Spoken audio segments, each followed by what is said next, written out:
I sat silently in a corner of the dining table, holding a bowl of hot soup in my hands, outwardly calm. I felt profoundly detached inside. They chatted animatedly, switching topics back and forth, yet there was never a place for me. Their laughter and lively conversation felt like an invisible wall, shutting me out. They even deliberately switched to French in front of me, discussing and toasting Ashley and Ethan, asking when they would hold their wedding.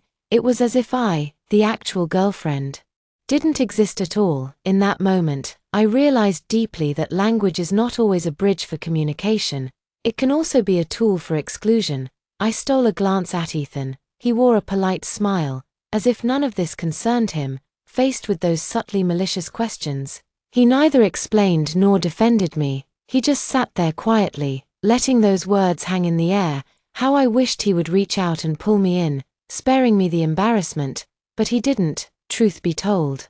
I had put in a lot of effort to keep up with them. While others rested, I taught myself French, Spanish, German, and Japanese, afraid I might miss a word or fail to respond.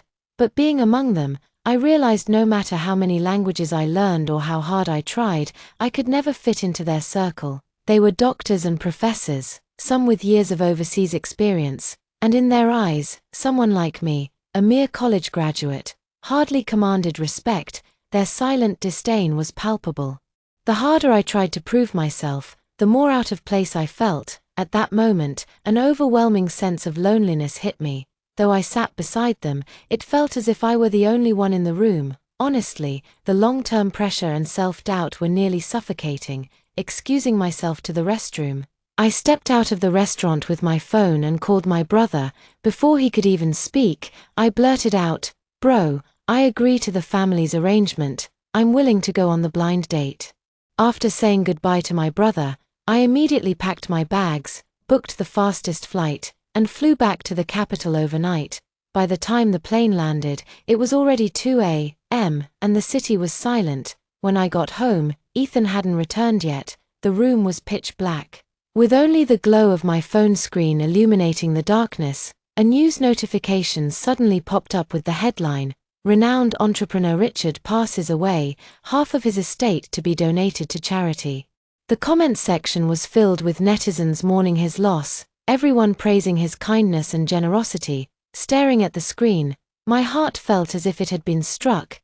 The memory of the last time I saw my father flashed before my eyes like a scene from a movie.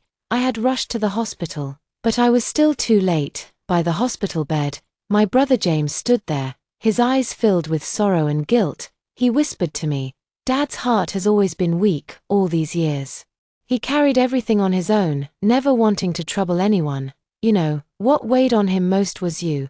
I pressed my lips together, tears threatening to fall. My brother continued, "Dad regretted it deeply, not being able to see you settle down and build a life, not being able to hold you one last time. He always believed you were the most talented in the family.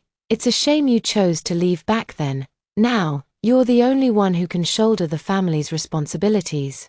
His voice choked up. "Scarlett, please think about it again. My father had two wishes that have always stayed deep in my heart.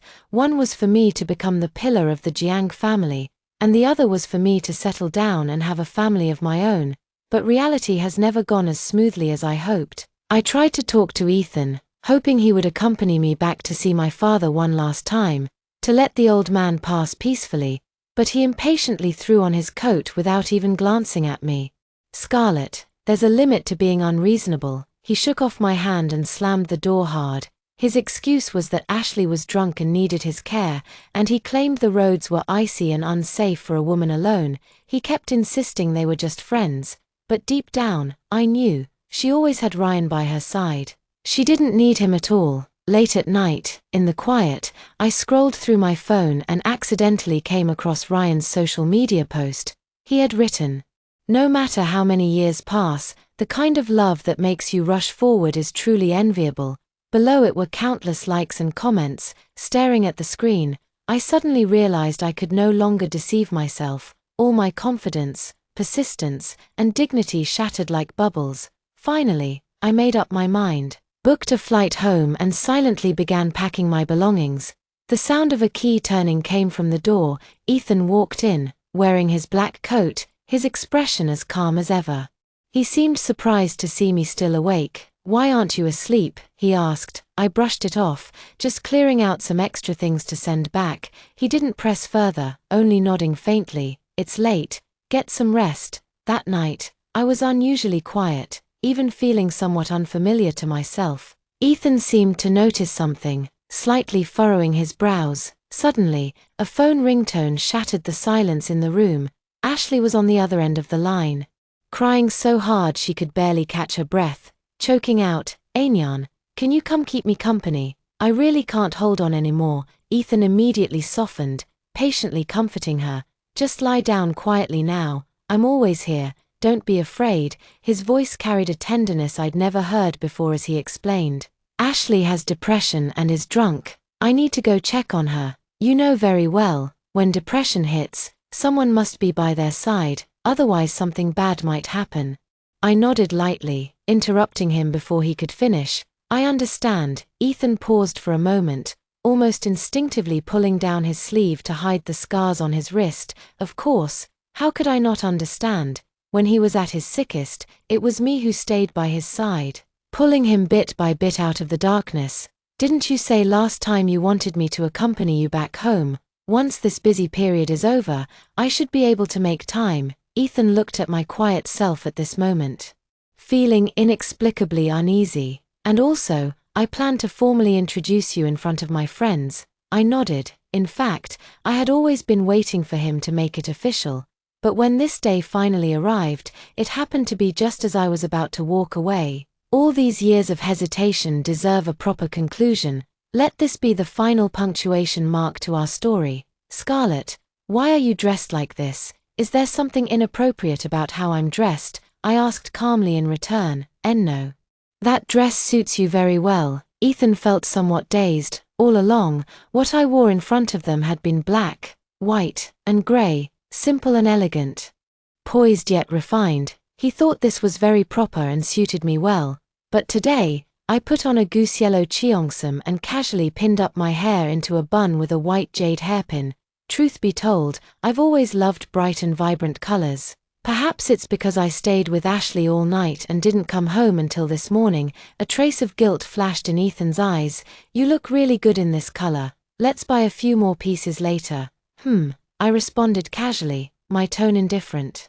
For some reason, Ethan felt like something had changed today. The air carried a heavy silence. Ashley and her friends were already waiting outside the private room.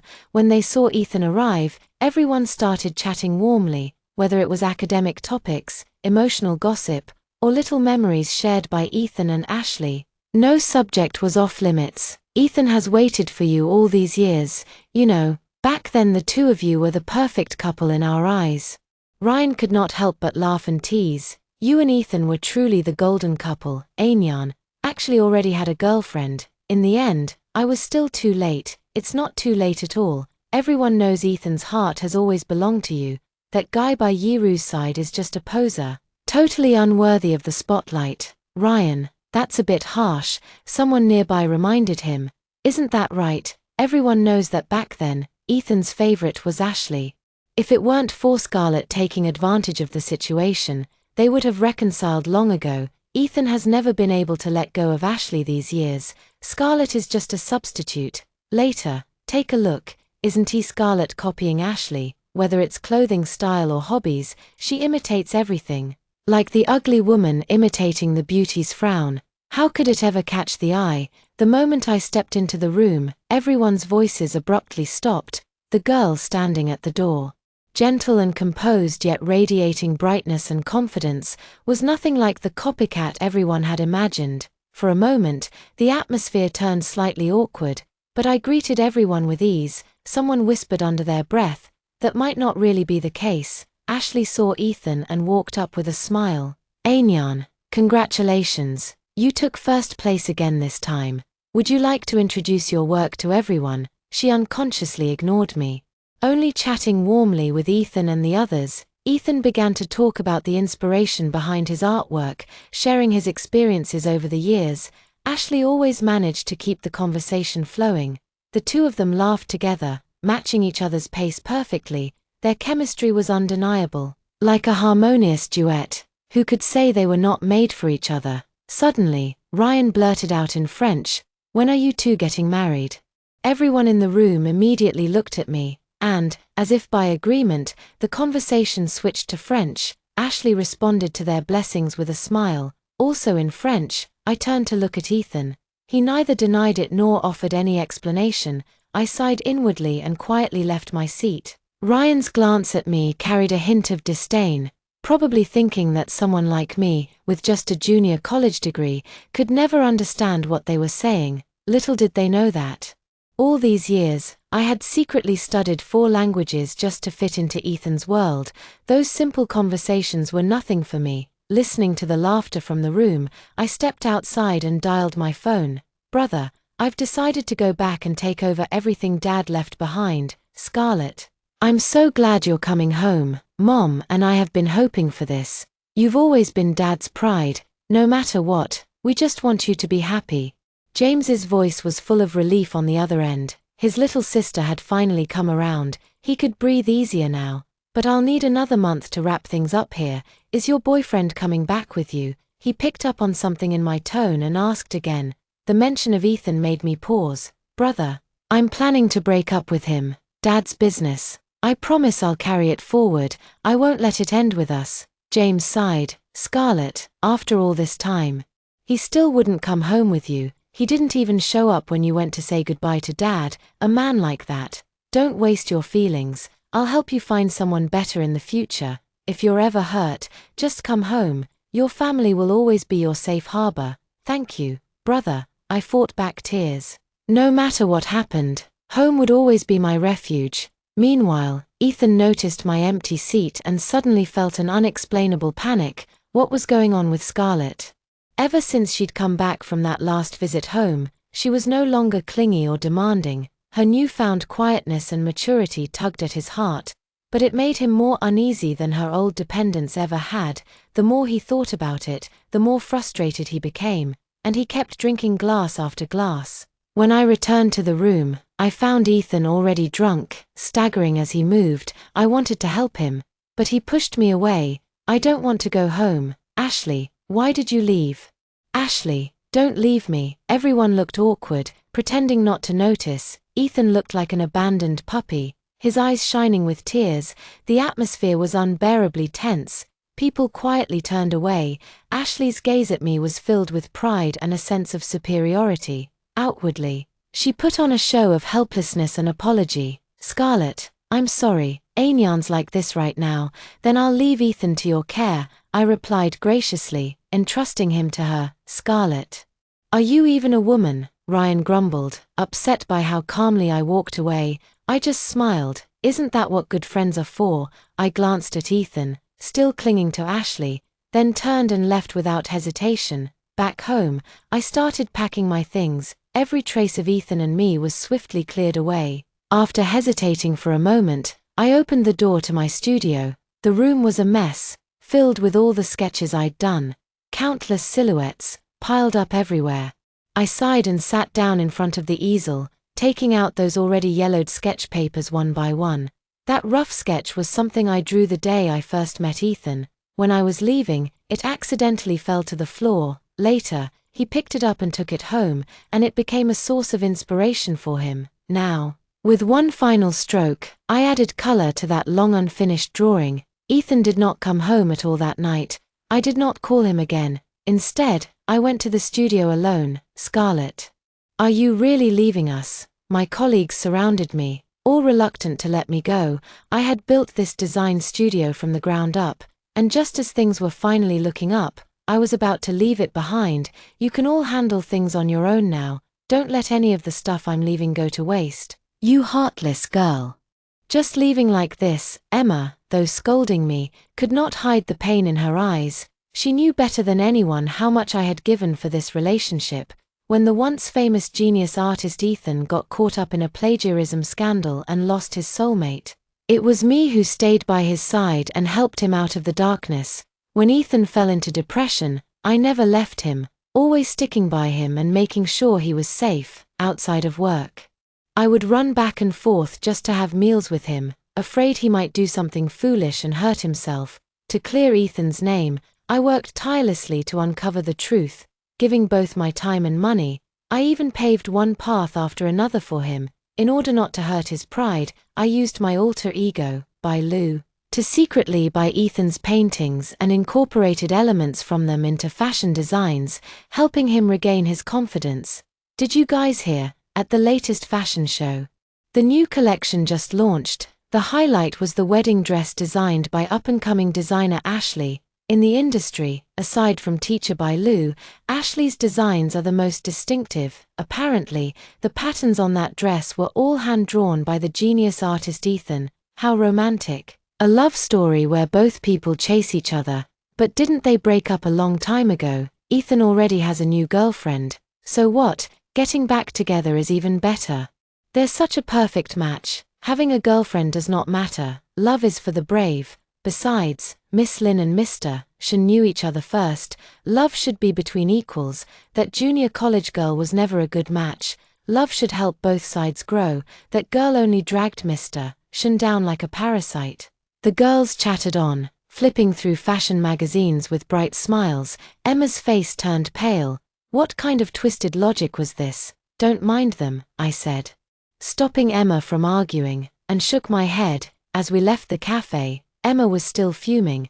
I do not want to get involved in this relationship anymore, I sighed, but you've done so much for him. You've already taken 99 steps toward him. Scarlett, are you really going to give up, as my best friend? Emma understood my feelings better than anyone. I nodded, my eyes filled with determination.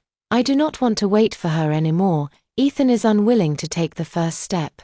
Even if I go to him, he will always end up chasing someone else. If you realize you are on the wrong path, you should change direction in time. If one day you stand side by side with Ethan, or even higher than him, and he regrets everything and comes running back to you, would you turn around? I shook my head. People do not stay in the same place forever. After packing up, I ran into an unexpected visitor at my apartment door. I recognized her, Ethan's sister, Sophia.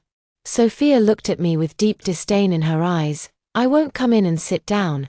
I came here to tell you that in the Shen family, the only daughter-in-law we accept is Ashley. Scarlett, you know that you and Anyan are different. You simply cannot connect with him on a deeper level. For generations, the Jiang and Lin families have dedicated their lives to their own ideals. Scarlett, do not force yourself into a circle that will never accept you. I looked at the aggressive Sophia with a half-smile. Is that so? Then why did Ashley insist on leaving him back then? Was it because she could not connect with Ethan's soul? In any case, Scarlett, I hope we can give each other some dignity. My brother is confused. But I hope you can be wise enough to let go and walk away. All right, I have an academic discussion on traditional culture to attend. I will not waste any more time here. With that, she turned and left gracefully. I watched her back, a mocking smile in my eyes. When Ethan suffered from depression, it was Sophia who had told me solemnly, Anyan is fragile right now. Scarlett, I feel at ease leaving him with you. But now, Sophia was asking me to show some dignity and back away. That evening, when Ethan came home, I noticed he had changed clothes. I recognized it immediately. The latest couples set, designed by Ashley. Ethan noticed my gaze and quickly explained, I threw up on myself. Ashley only had this men's outfit at her place. Don't worry, nothing happened between us. Ryan was there, too. I smiled. Ryan was Ashley and Ethan's biggest fan. Ethan looked a bit guilty as he held up a cake. Tomorrow is our anniversary. I bought your favorite mango cake. I stared at the melted cake. A little dazed. Sorry, it melted a bit. Ethan looked annoyed with himself. He had forgotten to put it in the fridge after delivering medicine to Ashley. It's fine. You can still make a wish. I shook my head. Ethan, I'm allergic to mango. Did you forget? Besides, it's already gone bad. Just throw it away. Go get some rest. Ethan stared after me, feeling a strange panic. He seemed to make up his mind and suddenly grabbed my hand. Scarlett, would you come home with me tomorrow? Come and meet my family. Formally. This time, I had wanted to tell Ethan I planned to leave. What were the Shen siblings really up to? Remembering Sophia's attitude today, I decided it was best to lay everything out in the open at the Shen house. so there would be no misunderstandings. Scarlett, you seem different these days. Ethan looked at me in the car, his eyes filled with a complex emotion. I ignored him and looked out at the passing scenery. The Shen family was famous in the capital for their literary and cultural background. The place was overflowing with the charm of scholars and writers. I heard Anyan is bringing his girlfriend home today, so I invited myself along to help his mother check her out. Scarlett, you do not mind, do you? Ashley smiled sweetly, making Mrs. Shen beam with delight. How could we mind? We are all family here. Sophia looked at me, her expression meaningful. They were a family. I was just an outsider, in the Shen household. Ashley was the center of attention, effortlessly engaging everyone in conversations I could not join. Well versed in history and culture, always quoting classics, even Mr. Shen could not help but praise her again and again. I sat quietly to the side, sipping my tea, left out and invisible. Ashley, why don't you take Scarlett for a walk in the garden? Mrs. Shen said, giving Ashley a look of disdain toward me. It was clear she just wanted to send me away. Sensing this, I went out without protest. Scarlett, let's talk. Ashley caught up with me. We all appreciate what you've done for Anyan, but you can see it for yourself. The Shen family's ideal daughter-in-law is me. Ours is a prestigious literary family, famous in the capital, and we care about being well-matched. You're a smart woman. I'm sure you know what's best for yourself. I met her gaze with a trace of mockery in my eyes. Well-matched. Are you all just making decisions for Ethan, without asking what he wants? No matter how many chances he gets, the answer will be the same. Have you not figured that out by now? Scarlett, Ashley looked at me, her smile holding a deeper meaning. I could even sponsor you to study abroad, help you become a socialite, and let you blend into this circle. Then you might find a marriage here yourself. There was pity in Ashley's eyes, as if she looked down at me from above. I don't need it. Scarlett, is this really necessary? Then I'll have to make sure you give up for good. Ashley's eyes glimmered with amusement. I ignored her and turned away.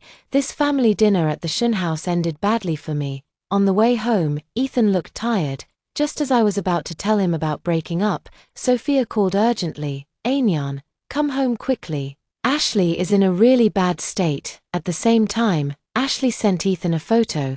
She was wearing the wedding dress she designed, sitting on the rooftop of a skyscraper. The wind lifting her dress, her face heartbreakingly beautiful. Anyan, I'll marry you in the next life. I watched as Ethan, without hesitation, ran toward the skyscraper. My tears blown away by the wind, I turned in the opposite direction and left. Back home, I packed my things. Weibo was buzzing with new headlines. The epic love of a genius painter and a rising star in fashion. There were photos of Ashley and Ethan locked in a passionate embrace. The marketing accounts kept pushing the story. Probably Sophia's handiwork. I sighed and changed my flight to 10 o'clock the next night. It was almost midnight when Ethan finally staggered back home, reeking of alcohol. I dampened a towel and gently wiped his face. Ethan suddenly grabbed my hand and pulled me into his arms. Scarlett, Ashley has depression. I was just trying to comfort her. That's all. Don't overthink it. I know. Back when Ethan was accused of plagiarism and became deeply depressed, it was me who stuck with him, helping him out of the darkness step by step. I still remember the time he tried to end it all in the bathroom, when I rushed through the rain, broke down his door, and carried him, his wrists bloody and mangled, all the way to the hospital. I felt dazed, wanting to push him away, but he only held me tighter. Suddenly, there was a ring on my finger. Scarlett, it's an anniversary gift, Ethan whispered. I looked at the ill-fitting ring and gave a bitter smile. It was too big, not my size at all. Compared to Ashley's grand public displays of romance, Ethan's so-called love for me was just drunken rambling. Scarlett, let's get engaged after my next competition. Okay, the year's almost over. We can have a family dinner. Didn't you say your dad wants to meet me? What kind of gift would he like? Scarlett, why are you crying? Ethan was flustered. He had never seen me cry before and did not know what to do.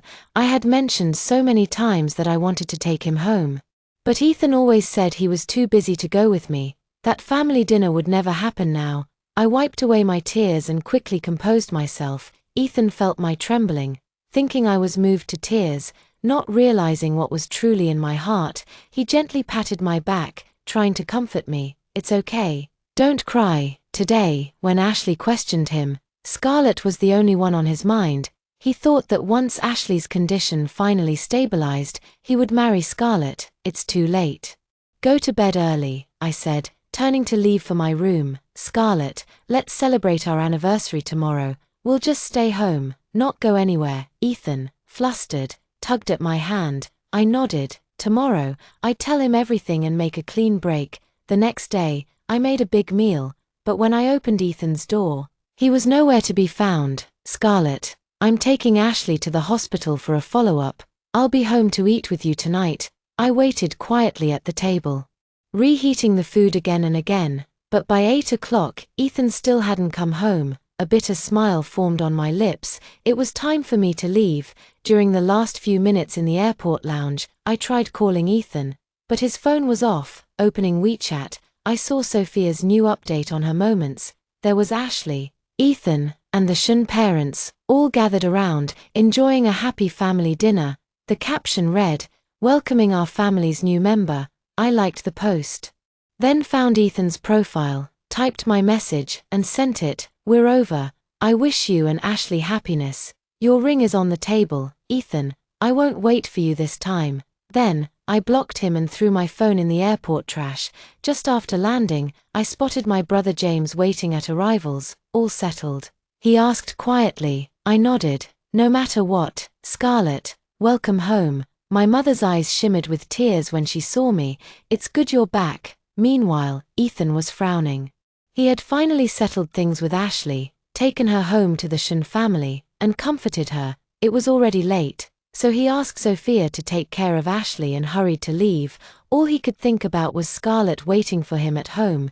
He wanted to call her but found his phone was off.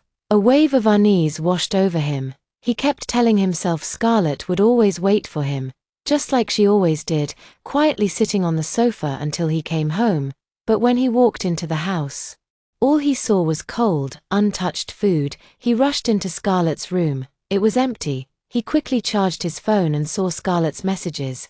"Where are you?" he texted, but got nothing but a red exclamation mark. Scarlett had blocked him. Now Ethan truly panicked. He kept calling her, but her phone was off. At last, he understood the root of his recent anxiety. Scarlett's new maturity was because she no longer cared. Everything had changed since she came back. What had happened? They were supposed to be getting married soon. Scarlett had done so much for him. How could she give up and just leave? No, as soon as the competition ended, he'd marry her. Scarlett would wait for him. She had to. But I had no time to think about Ethan anymore. There was a mountain of things waiting at home. James, who had taken over after our father's death, was barely holding things together. "Scarlett, you don't have to push yourself so hard." James looked at me, concern in his eyes. "James, arrange for me to meet with Mr. Pay tomorrow. We can't go on like this." There were plenty of fashion magazines at the cafe. Eric casually grabbed one. "The latest issue, Scarlett, merging tradition and modernity is a huge undertaking," he said, flipping to an article about Ethan's competition entry. His latest painting was a portrait, a woman's silhouette, her figure elegantly outlined by a pale yellow chipow. Another painting was of a young man's back, marked by the passage of time, stirring controversy. Just then, the TV broadcasted the award ceremony live. "Miss Lin, is that your silhouette in the painting? It looks a lot like Mr. Shen's new work. These two paintings are a perfect match. Did you paint the other one?" Ashley smiled and admitted it on camera. I looked at Ethan in the video. He did not deny it. Passing off another's work as your own is the greatest disgrace in the art world. Yet Ethan did it for Ashley, committing the very thing he once despised most. A faint, bitter smile tugged at my lips. "I really like Scarlett's designs," Mr. Pay said, "but since she's not formally trained, there might be some risk. Still, risk comes with opportunity. I believe in you. Let's work together." Jiang's family business had always hovered in the middle of the fashion world.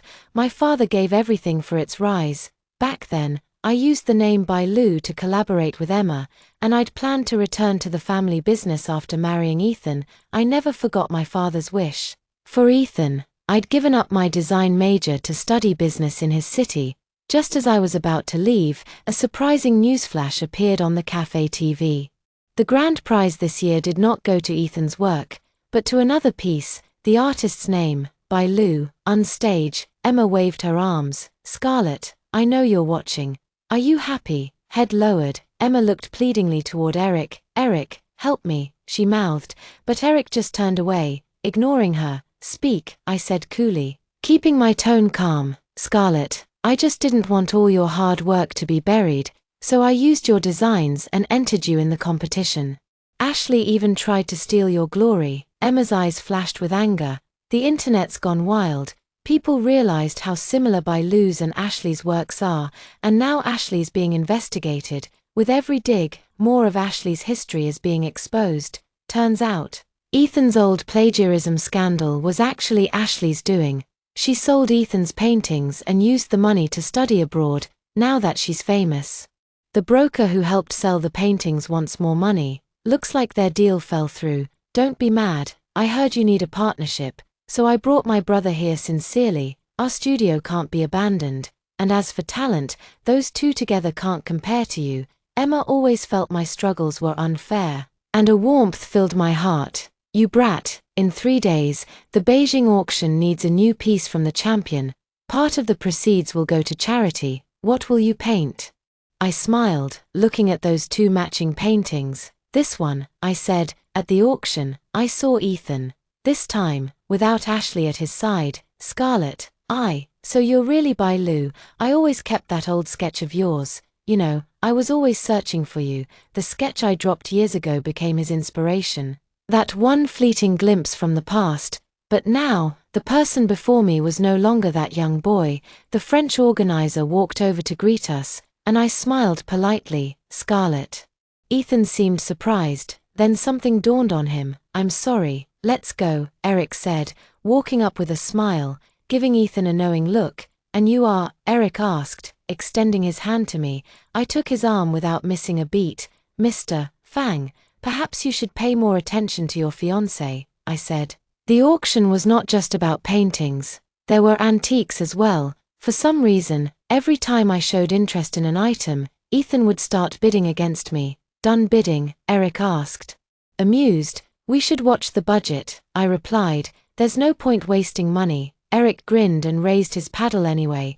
Ethan's eyes flashed with irritation as a Song Dynasty vase was bid up to 10 times its value. In the end, Eric won it, planning to use it as a pretty decoration. Mr. Pay. Ethan sneered at Eric. Seems like you do not truly understand its value. What a shame for it to gather dust. Value, Eric echoed. Isn't value defined by people? Money is the most direct measure of value. If I can outbid Mr. Fang by 100, 1,000, 10,000 times, then to me, this vase is priceless. He looked at Ethan, meaning clear in his eyes, just like, if Lou hadn't brought your paintings to life through fashion, you'd still be a nobody in the art world. You're defiling art, Ethan burst out. Eric ignored him. Next up at auction was my painting. Ethan could not breathe for a moment when he saw the subject, a figure from behind. But this time, it was not him. Eric signaled to the room, and the crowd fell silent. Ethan gripped his paddle tightly, but he never got a chance to bid. Eric's gesture meant the winner had already been decided. No matter how high the price went, Ethan kept bidding. His face turned pale, a trace of unwillingness flickering in his eyes. He simply did not have the means to compete with Eric. Even if he sold the entire Shen family, it would not be a fraction of the Pei family's wealth. When the auction ended, Eric and I prepared to return to the studio. The patterns on that vase would fit perfectly with the new clothing line. He said, Pei Jewelry and Jiang's Fashion could both use this concept. Go ahead with your ideas. Eric nodded. Thank you for your generosity, Mr. Pei, I replied, smiling at him. I really like the painting you made for me, Eric whispered in my ear. When I got home, I saw a familiar figure standing by the door. Scarlett, Ethan looked at me, a hint of tenderness in his eyes. What are you doing here? I asked, my tone cold. I told you, after the competition, we would get married, he said, stubbornness flashing in his eyes. You do not want Ashley anymore. I told you, Ashley and I are just friends, she's just a patient. I always saw her as a sister, Ethan.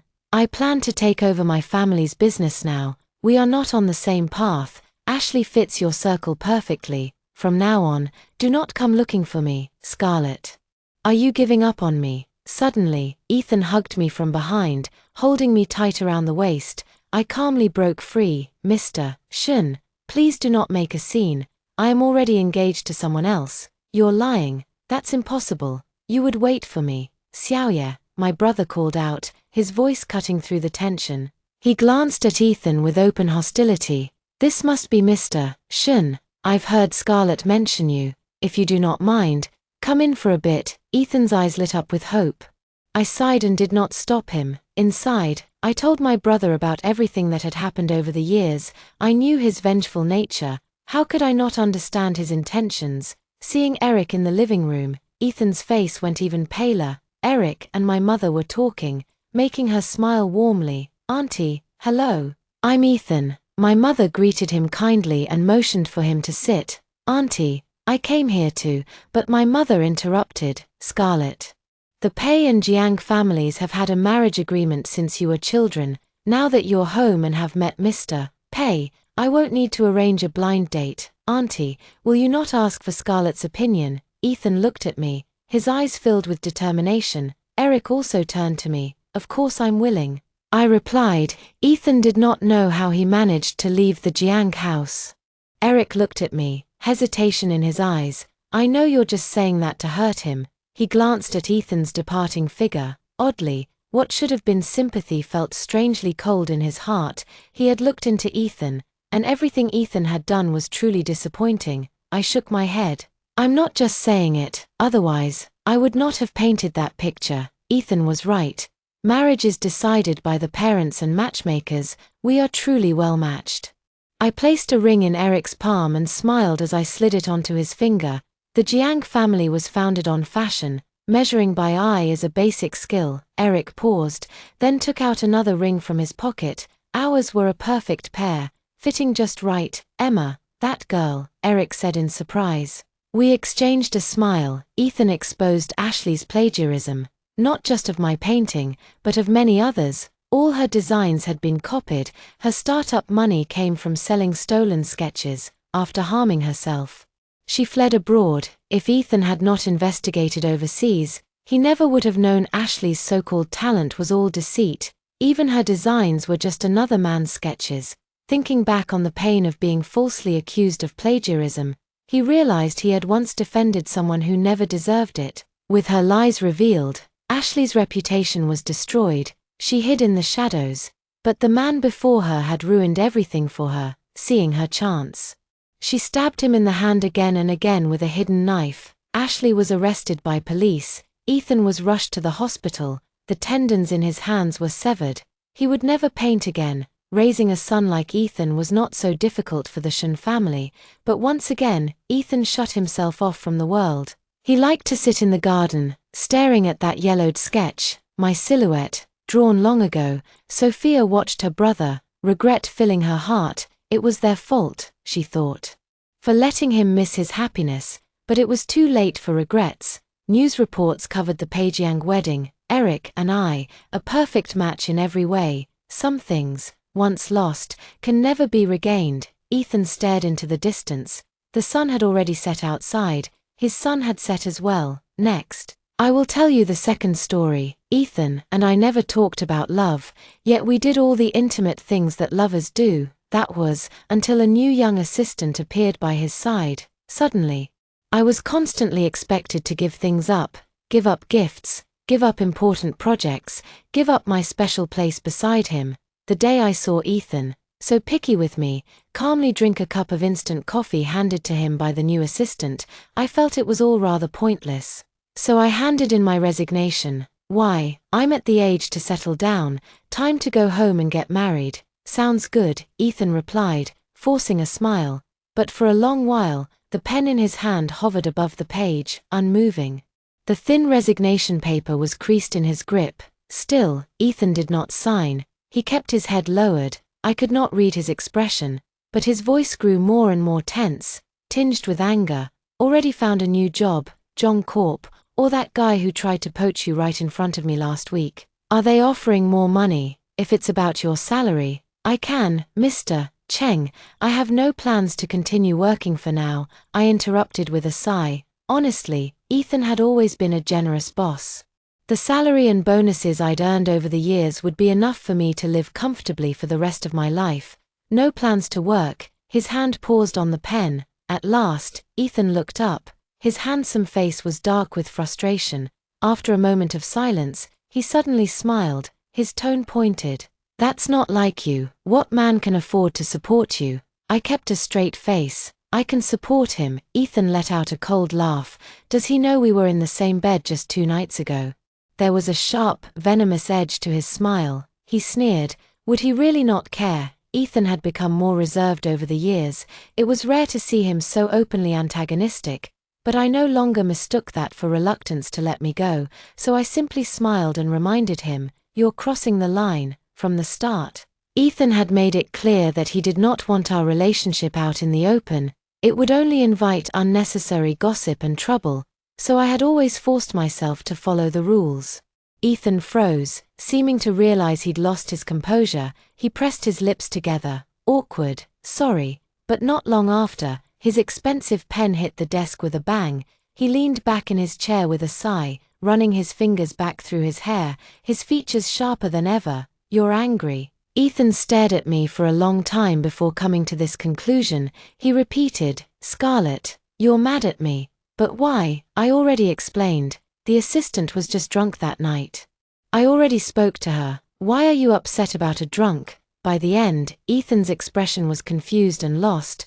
We were fine just the other night, weren't we? He sounded almost aggrieved. I found it funny, but I could not help remembering that kiss Ethan had dodged. That night, swept up in passion, I had pulled myself up to kiss him, but he turned away, covering my eyes.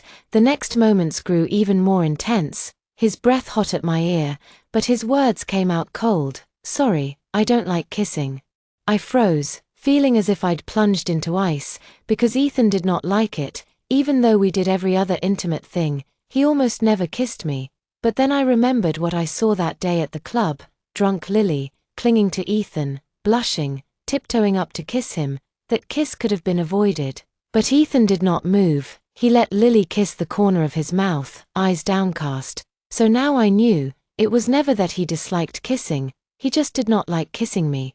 Not that Ethan would remember such a detail, otherwise, he would not think everything was just fine between us. Suddenly, I felt so tired, but I managed to keep my polite smile and replied in a businesslike tone, I understand, but Assistant Doohan really can't hold her liquor.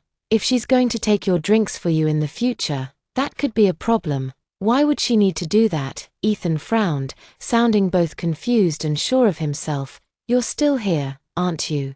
He seemed convinced I would never leave him. I did not respond. My gaze fell on my resignation and the handover documents on his desk. In the next second, the papers flew to the floor. Whatever pretense of grievance and frustration Ethan had been showing, he let it fade away. His face grew cold and hard. I don't agree, and I don't think the reasons you just gave are good enough for you to resign. I was not surprised. Ethan had told me more than once. To him, I was the most efficient tool. Finding and training a new one would take time and effort. Even knowing this, seeing him like this still stung a little. I thought after all these years, there would at least be some affection between us, but I was the only one who ever felt that way. As for his reason, I sighed and suddenly asked, Mr. Cheng, where is your scarf? My what? Ethan frowned in confusion. The next second, it was as if he suddenly remembered something. His face froze instantly. I had given Ethan a scarf, one I'd knitted myself, knowing how picky he was. I unraveled and remade it over and over until it was perfect. When Ethan received it, he actually seemed pretty pleased. The most obvious proof, that month, he wore his trench coat much more often, but fondness, it seems, is always relative. The scarf ended up in the trash after Lily got it dirty. When the assistant nervously asked if she should pay for a replacement, Ethan simply glanced at her and casually reassured her, it's nothing, just a cheap thing. He did not seem to remember that it was a gift from me, and even if he did, he certainly would not have picked it out of the trash. once it was gone for good. Suddenly, his gaze darted away from my face, as if burned. Maybe I put it away somewhere, Ethan replied stiffly, forcing a cold face to cover his guilt. It's been too hot lately. I thought you just didn't like it anymore and threw it away, I said softly. Scarlet, Ethan's brow furrowed, an embarrassed flush rising in his voice, but mostly he was just confused. It's just a scarf. Why do you have to make such a big deal out of it? Just a scarf. That familiar way of brushing things off. Just like when Ethan told me to hand over the project I'd worked on for 6 months to Lily. It's just a project, and you could use a break. One offhand sentence turned half a year's effort into a joke. The ache in my chest seemed to tighten and close around my heart. I barely managed to keep up my usual polite smile. Maybe I'm just petty, I replied, ignoring Ethan's darkened face. I picked up the papers and placed them back on his desk. If you won't approve it, then we'll follow company policy. I'll automatically be dismissed after 7 days unexcused absence. I've nearly finished the handover anyway. If you're still not satisfied, you can add any clause you want to the non-compete. I'll accept whatever you write. It did not matter. I had no intention of working again. Ethan's gaze fell to the application. He seemed to calm down. Or maybe he was just holding back his anger, the veins on the back of his hand bulging as he pressed it to the table. Finally, he looked up at me. Eyes dark and heavy. Since he said nothing, I had no reason to stay. As I left, Lily knocked and entered, holding a cup of coffee. I glanced over but did not speak. Just as I was about to step out, Lily's timid voice sounded behind me. Miss Shea, Assistant Shea always said my coffee was bad. I've been practicing a lot in private. I wonder what Mr. Cheng thinks. Her tone was hopeful. Really, I think it's much better than hers, Ethan replied coldly, his voice dripping with sarcasm, without turning.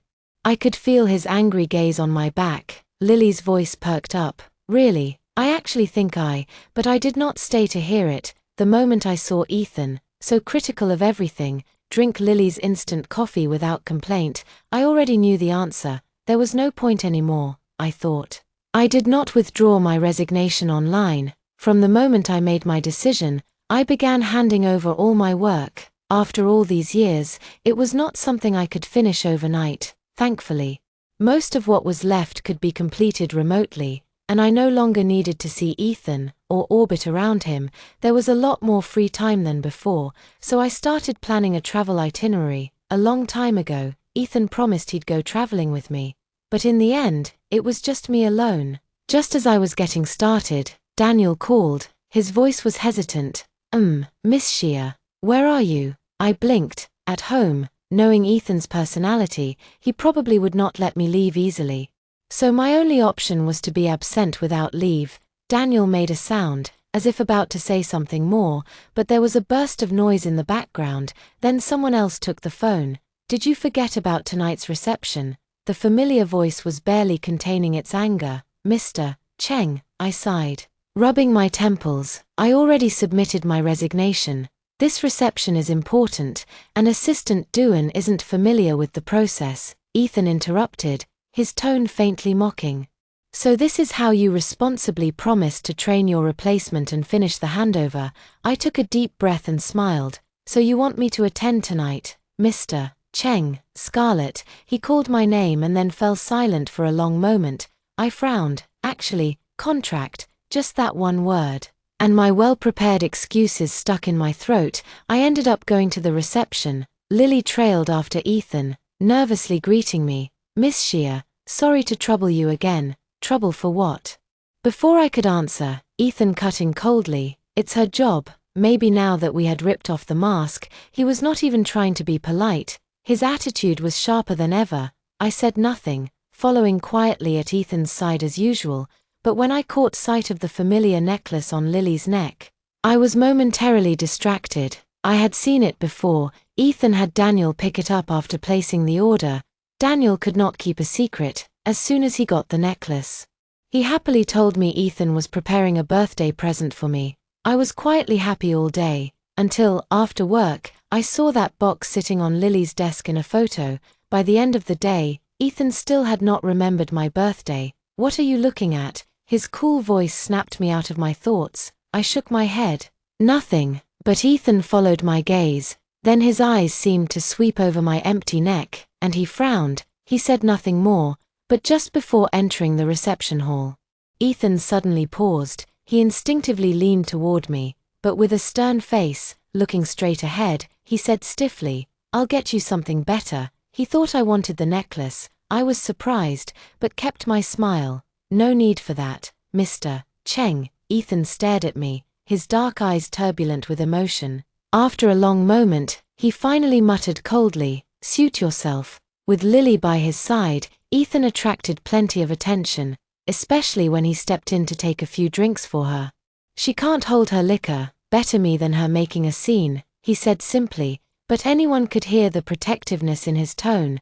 Those ambiguous, sympathetic looks soon fell on me. Everyone here was sharp, who couldn't see my feelings for Ethan, but back when I drank until my stomach hurt, Ethan never stepped in for me, because for me, it was just part of the job. I lowered my head and ignored the looks, softly explaining to Lily who was who and what to watch out for. With nobody else to shield him, Ethan ended up drinking quite a bit. A flush crept across his pale face, making Lily anxious. Before another group came over, she shot me a quick, pleading look, then tugged on Ethan's sleeve, whispering, "I can do it, I'll drink for you." "Mr. Cheng, what are you trying to do?" Ethan frowned, annoyed. He ran a hand through his hair, then let out a sarcastic laugh, his gaze landing on me, lips curling up. "Isn't there someone else right here?" My hands clenched involuntarily at my sides. I took a deep breath and forced a smile. "Sorry, Mr. Cheng. I've been taking herbal medicine lately, so I really can't drink." As soon as I finished, Ethan's expression darkened. He set his glass down with a sharp clink. "Scarlett." Maybe it was the alcohol talking, maybe it was my repeated refusals that finally pushed Ethan over the edge. He looked up, eyes icy, staring down at me almost condescendingly, enunciating each word. "Don't forget, I haven't agreed to your resignation yet. Or do you want to breach the contract just to leave?" Those two words, breach contract, fell hard, leaving me dizzy, but also strangely relieved, like the dust had finally settled. I smiled quietly. "So, Mr. Cheng, you're finally going to use that contract?" Ethan pressed his lips together, silent. Those black eyes were clouded, fixed tightly on me. Calling it a contract was an understatement. It was more like a binding agreement. Back when Ethan was still immature, his father had asked me to stay by his side, assisting him as best I could. Ethan's mother had helped my mom divorce my awful father, and the Cheng family's support had gotten me through school. So after a little hesitation, I signed that contract. 6 years at Hanhai Group, Ethan knew about it. Back then, he still saw me as his rival, not nearly as steady as he is now. When he found out, he marched straight to Mr. Cheng, demanding it be torn up. "I can handle it myself, I don't need that annoying girl's help." He glared at me, cocky and wild with his dyed red hair. "You're pretty sharp when you're tricking me. Did you even read the whole contract before signing? Do you know what you're getting into?" I had read it.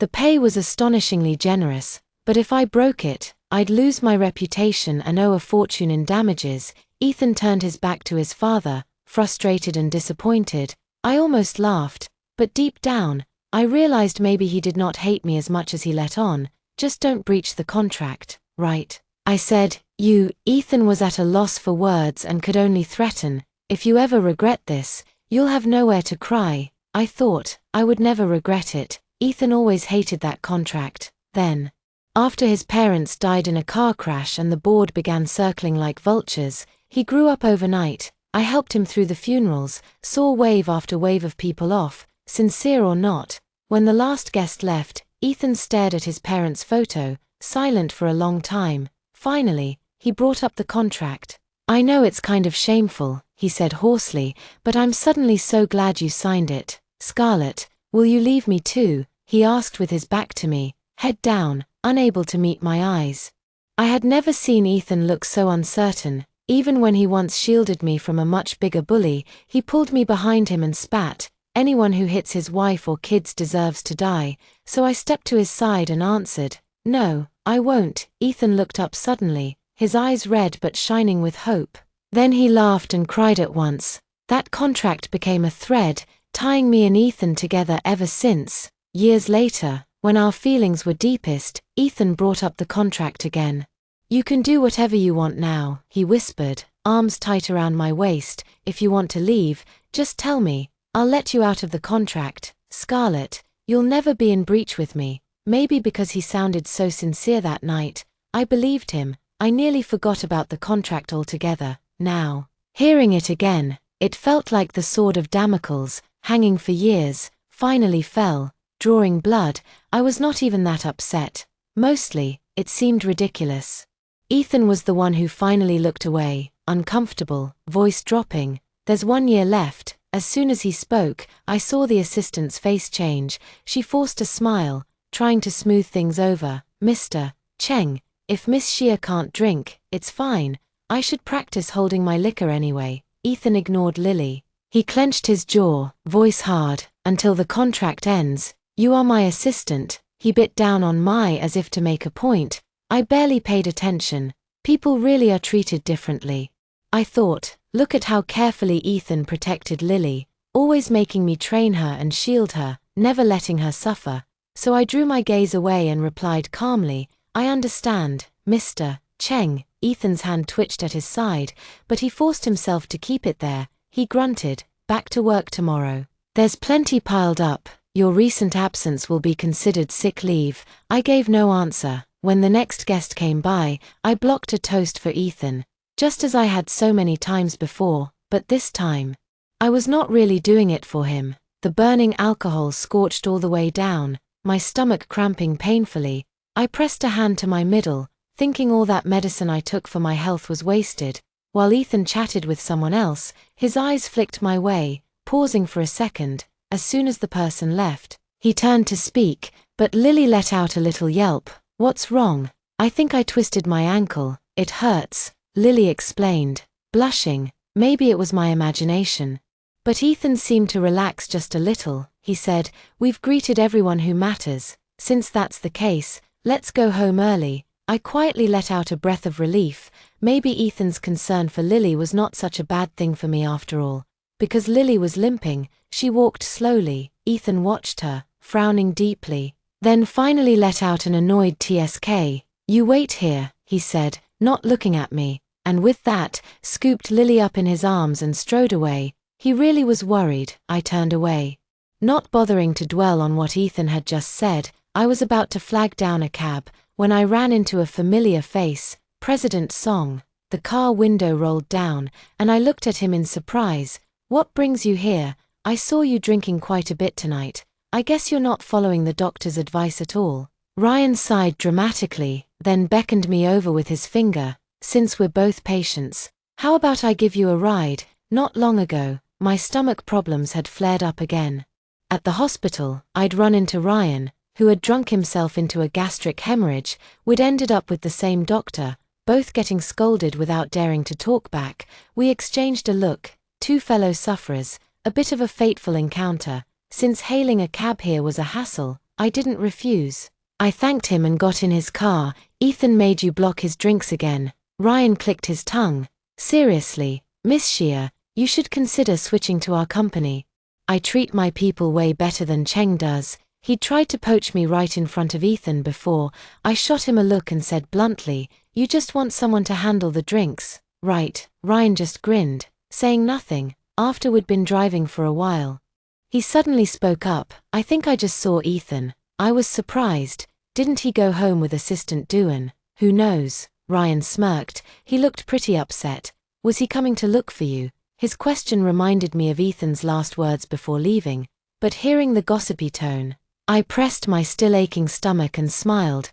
"How could that be? I'm just an unimportant person. Maybe Mr. Cheng left something at the venue." Ryan just laughed with me, not pushing the issue. Ethan, after sending Lily home in the car, hurried back. He couldn't help replaying the image of Scarlett's pale face after drinking, frustration tightening his lips.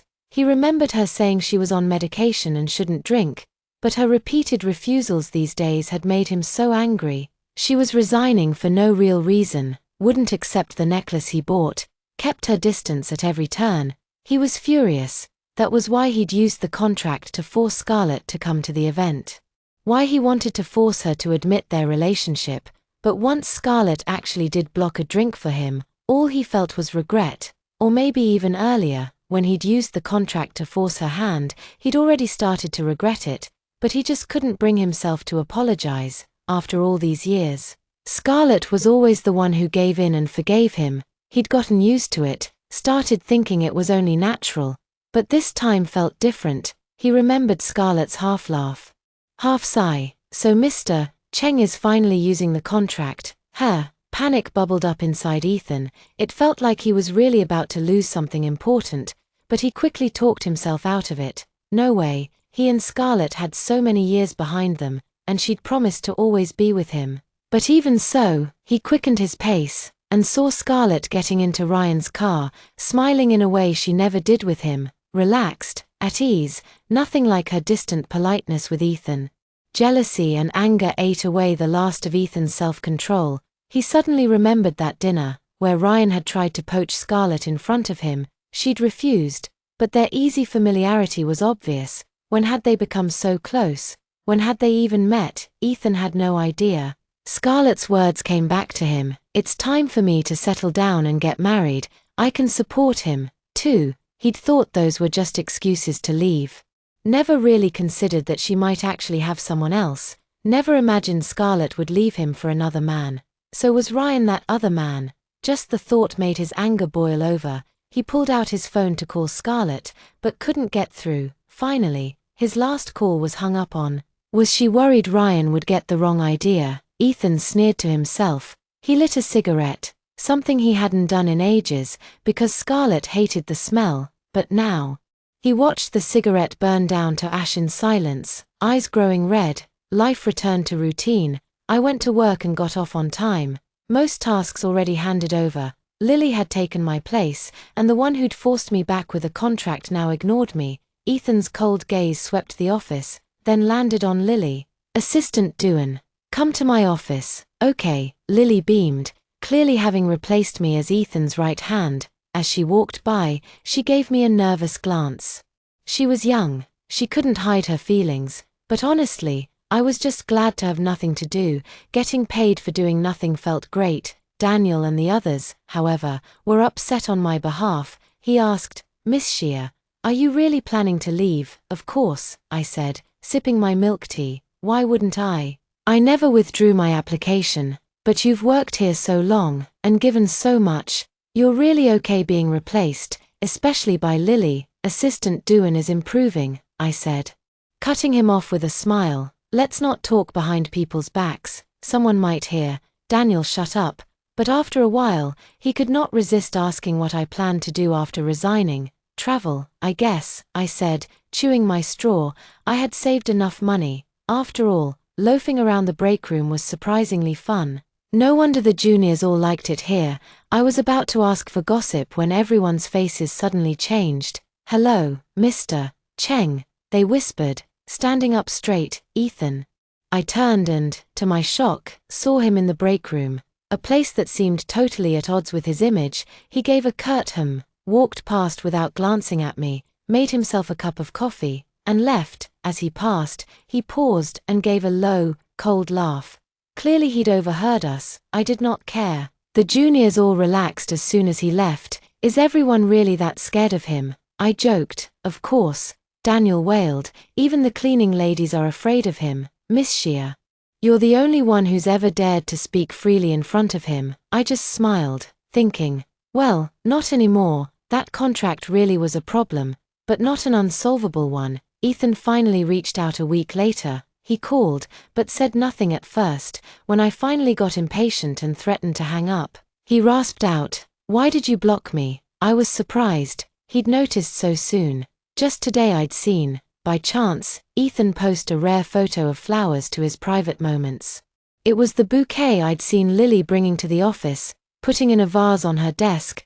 Plenty of friends teased him under the post about spring being in the air. Ethan never responded. I accidentally liked the post, then quickly took it back, thinking there was no point staying in touch. I blocked his private account too, so I said, you still have my work number, don't you? If there's anything work-related, just contact me there. no need to stir up gossip or unnecessary trouble.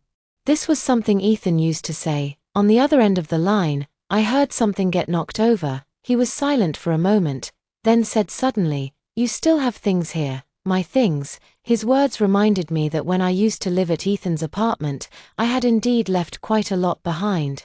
"If you've decided to leave, then come get all your stuff." A muffled cough came through, quickly suppressed. Ethan paused, then added, "Martha has packed everything. If you don't pick it up, I'll have Martha throw it all away." "Then just throw it away," I answered without thinking. Apparently, he hadn't expected me to say that. His breathing stopped for a second, then sounded surprised. "Throw it away. Some of your favorite books are in there. I've read them so many times. I'm tired of them. They're useless now anyway. Just taking up space," I said calmly. After a moment of silence, Ethan changed the subject. "I need the old contract for the Chungshi land deal. Daniel knows where it is. You can ask him. My ruby cufflink is missing. Did you put it somewhere?" "I don't know. Martha found a whole box of things. My memory's not great, not sure if any of it's mine. If you have time, come by and check. If you lost something of mine, in the future." "Ethan," I sighed and cut him off. "What are you doing right now? I don't even want my own stuff back. What makes you think I'd go out of my way to find yours? If you keep this up," I suddenly laughed, "I might start thinking you actually like me." Ethan had never told me he liked me, so this time, his response was to hang up without a word, almost like he was sulking. I thought for a moment and finally sent a message. "I'll be visiting Mr. Cheng at the old house the day after tomorrow. If you're free, you can come too." Sent from my work account, as expected. There was no reply. I thought Ethan would just ignore it, but as soon as I went downstairs, I saw him leaning against his car, waiting for me. His long fingers held a half-smoked cigarette. There were a few burnt-out stubs at his feet. Who knew how long he'd been waiting? In the chilly spring air, his trench coat looked thin. The only thing keeping him warm was that very familiar scarf. I truly hadn't expected Ethan to fish that scarf out of the trash and actually use it again, when he saw me approach. Ethan raised his hand and blew out a puff of smoke, glaring at me with dark, unblinking eyes. In the past, I would have grabbed his cigarette away, scolding him for not caring about his health. I pretended not to notice, surprised. "Is Mr. Cheng here to pick me up?" He froze for a moment, then stubbed out the cigarette, almost sulking, and got in the car. "Grandpa wants us over for dinner." Ethan reeked of smoke. As soon as I got in, I instinctively opened the window for fresh air. He glanced over, but said nothing. At the first red light, Ethan spoke, almost as if explaining himself. "I haven't smoked that much." I thought, "Are you just putting on a show for me?" But I just replied politely, "Oh." Ethan waited for me to say more, but I didn't. His grip on the steering wheel tightened. He opened his mouth as if to say something, but swallowed it back down. The drive back to the old house was silent. Ethan's relationship with his grandfather William was never close. They only got in touch more often after his parents passed, because Ethan needed William's support for business, but it was never the usual grandparent-grandchild dynamic, especially when, after inviting us for dinner, William filled the table with spicy dishes and seafood. Ethan's face was tense. "What's this about? What do you mean?" William asked, all dignity even in retirement. He glanced over. "Aren't these all your favorites? Scarlett can't eat spicy food. Her stomach's sensitive. She's allergic to seafood. I told the housekeeper about this ages ago." Ethan was trying to hold back his anger. "Really?" William smiled knowingly. "When Miss Shea used to come over for dinner, she never mentioned any of this. Seems she was accommodating an old man's preferences. It's not such a big deal," I said, managing a smile as I picked up a piece of spicy chicken. But before I could even take a bite, Ethan snatched my bowl and chopsticks away. "Don't eat that." He lowered his voice. "I'll have the housekeeper make you some porridge." I didn't say anything, just stared at Ethan, watching him shift his eyes guiltily away from mine. "If you don't want to eat, let's get down to business." William set his chopsticks down, tone calm. "So, how are things with the Duan girl lately?" When Lily was mentioned, Ethan instinctively shot me a nervous look, pressed his lips together, resisting. "Grandpa, Miss Shea isn't an outsider," William interrupted, laughing. "Who knows? Maybe when you get married, she'll be at the main table. Grandpa, the old man's smile faded. He had someone bring out a contract and sighed. Miss Shea has been by your side all these years. Even if she's not accomplished, she's certainly worked hard. Now that she wants to leave, and you're forcing her to stay, everyone's going to say you're heartless. He put the release contract in front of Ethan.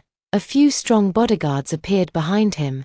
Ethan finally realized what was happening. He looked up, staring at me, furious. So you knew, you planned this, but his eyes suddenly turned red, and his voice trembled. Scarlett, I'm not signing, don't even think about it. He struggled to stand, only to be pressed back down hard. He started coughing, chest tight, but his eyes never left me, as if he was the one suffering. But really, for 5 years, I ate food that wasn't right for me. For 5 years, I did a job I didn't even like. I looked at him calmly. After a moment, I added, Ethan, I don't even like porridge, and I hate the smell of alcohol, because my father used to drink, and he'd hit people after. Ethan used to know all of this. In the end, Ethan was forced by the bodyguards to sign his name. As the pen left the page, it was as if all the strength drained from his body. He lowered his head, clutching the paper tightly, saying nothing. It was a long time before, in a hoarse voice, he asked, So, do you really like Ryan that much? Ryan, what did this have to do with him? I frowned and answered coldly, No. I could not see Ethan's expression, but with my goal accomplished, I had no intention of staying any longer. When I said goodbye to William, he looked at me for a long moment, then just waved his hand and let out a sigh. I could guess what the old man wanted to say, but it no longer mattered. Years ago, William was actually pretty good to me, maybe because he was getting older. And with his son and daughter-in-law gone, he started to feel the pull of family ties. But Ethan, his only grandson, was still stubborn as ever. Back then, I spent a lot of time at the old house for Ethan's sake, and became a familiar face to the old man. He would always ask roundabout questions about Ethan. But the more I talked, the more he seemed to sense something, until one day, he saw Ethan rushing me to the hospital when I was sick. William did not say anything. He just started inviting me to stay for meals whenever I dropped off documents at the old house. But every time I ate, I'd feel unwell for days. If you don't want to eat, don't, he finally said one day, personally ladling a bowl of soup for me. Then, with a meaningful look, back then, Jingfeng wouldn't listen to me, insisted on marrying whoever he wanted. He fought for his wife, your Aunt Ayu's mother, even lost his life for it. He raised a son, and that did not work out either. So, you see, just because you like someone, doesn't mean it's right.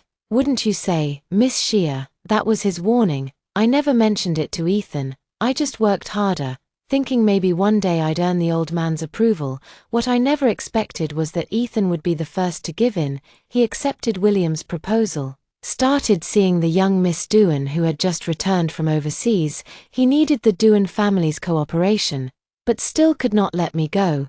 But you cannot have it all.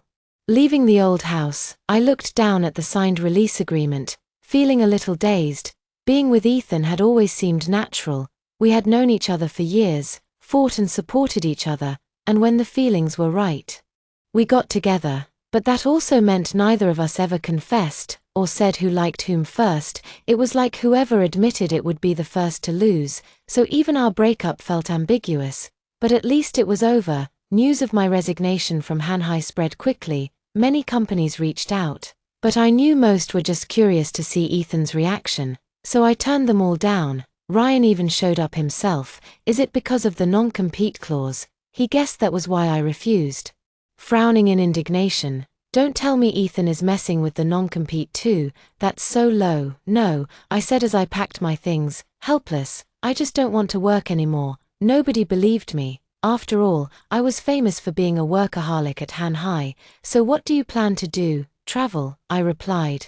I'd nearly finished my travel itinerary already. At that, Ryan looked at me like I was some wayward teenager. That's not necessary. Really, it's not. He patted my shoulder, full of concern.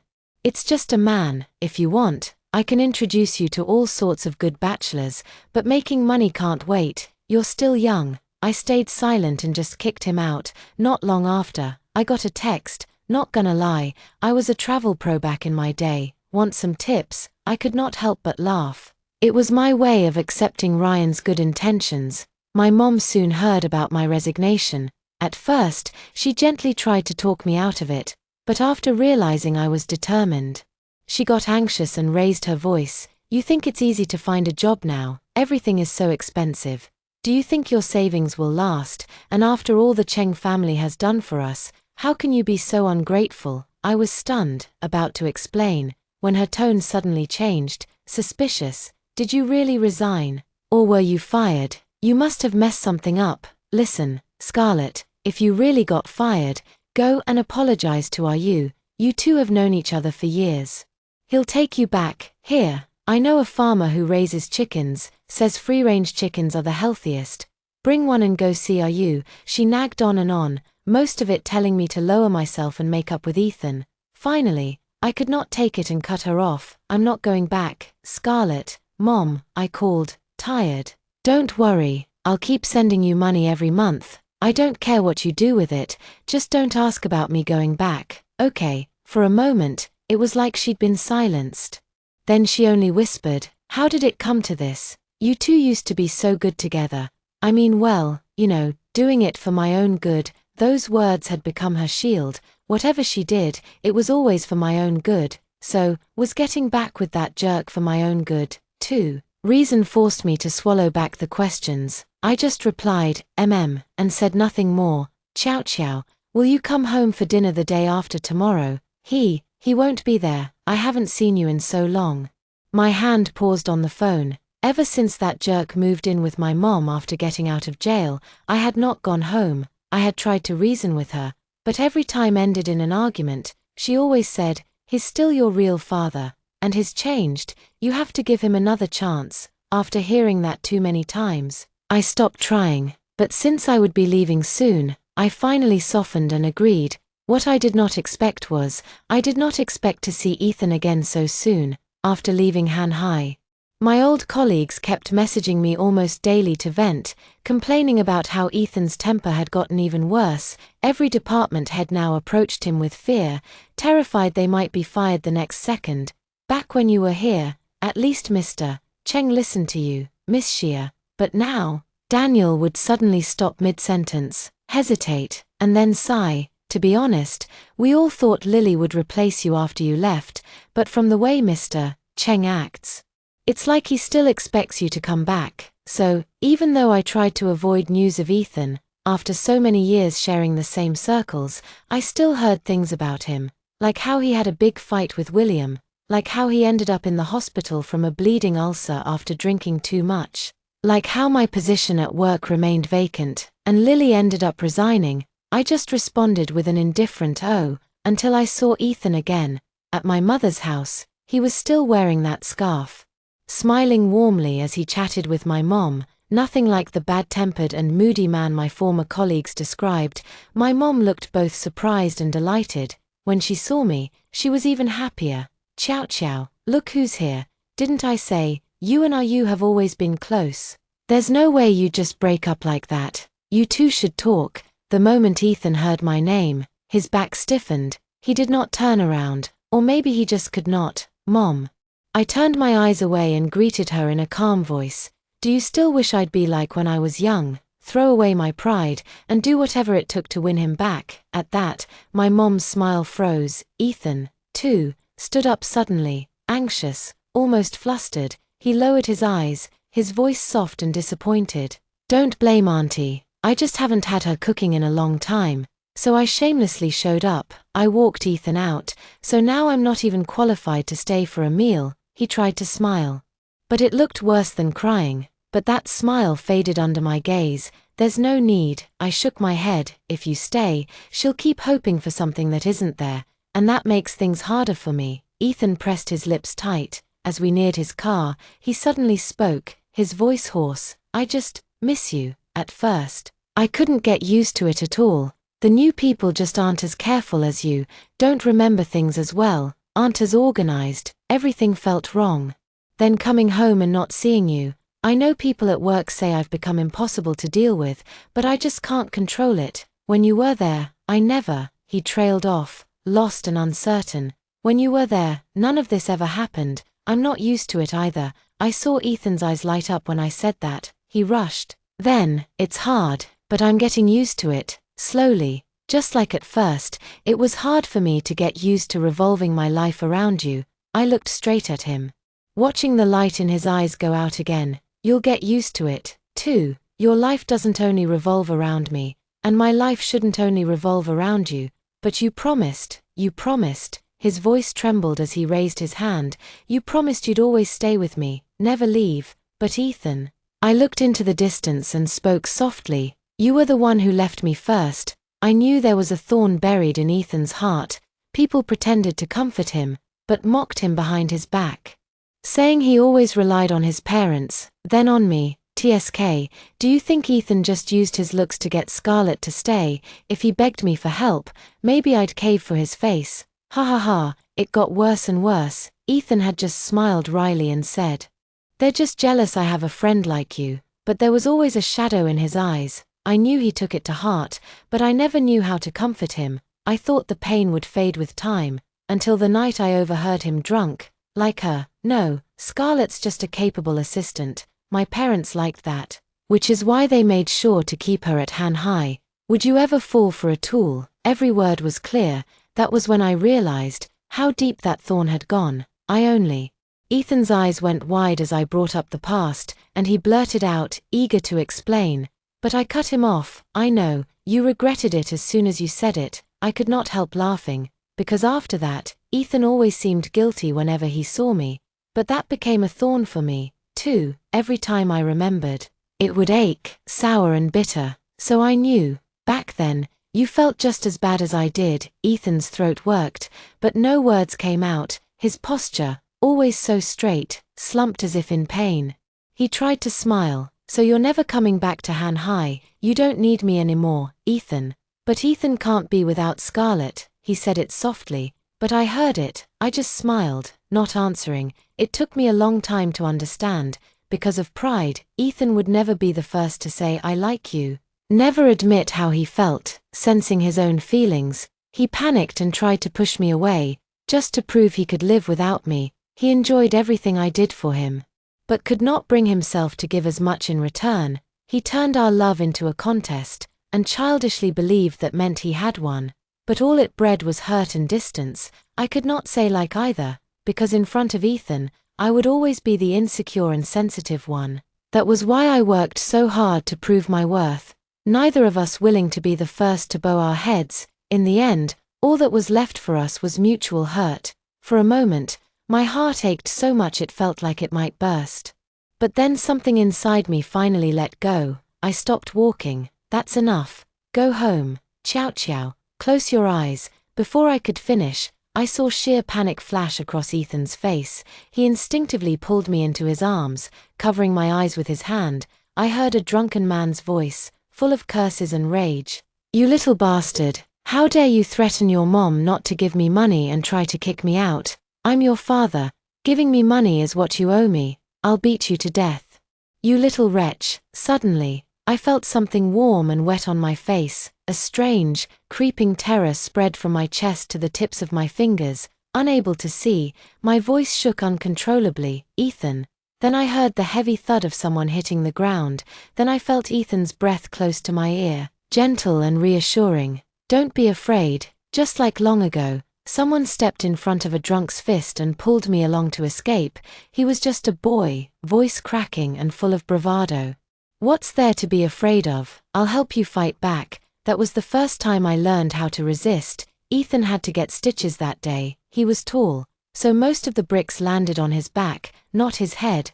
When the drunk sobered up, he wept and wailed, saying it was a one-time mistake. But this time, nobody was willing to forgive him, not even my mom, who'd always believed he could change. When everyone assumed I would stay, I took out my itinerary and said goodbye. Ethan did not try to stop me.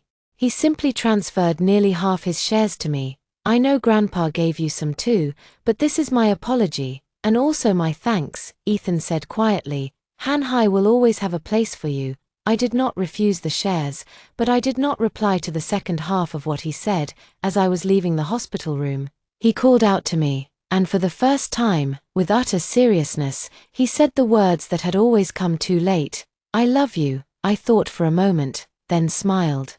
Maybe I don't love you that much anymore. Or maybe, for a long time now, I've wanted to be myself even more than I wanted to be with you, to eat food that suits me, to do what I enjoy, to meet people who make me feel at ease. I know, Ethan smiled too, but his eyes were red with tears. His lips trembled as if he wanted to say more, but in the end he said nothing. As if all his strength had been drained away, he raised his hand, covered his eyes, and cried in silence. So in the end, I really did lose you, didn't I? No one answered. The day I left was a bright, beautiful day, and every day after that was, too. That's the end of today's story. If you like this video, don't forget to subscribe. We will keep updating with more exciting stories and look forward to meeting you again next time.